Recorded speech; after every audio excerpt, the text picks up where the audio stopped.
Këto 5 vjet e fundit është ndëshku jashtëzakonisht shumë.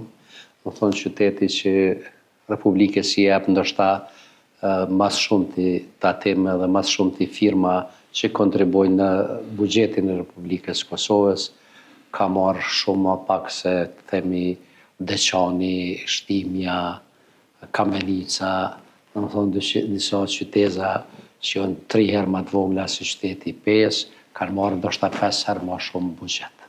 Domethënë nuk ka qenë një ndarje e balancume e buxhetit, edhe pse qeveria ka një dikastër ose një ministri për zhvillim regional, e cila domethënë objektiv kryesor e ka për zhvillimin e balancuar të 7 regioneve të Republikës Kosovës. Buxheti ndan për komunën e Pejës ka qenë jashtëzakonisht i mangët, qëllimisht është bo obstruksion, vetëm në qëllim që me mujt me qit kryetarin aktual keq edhe me sfidu.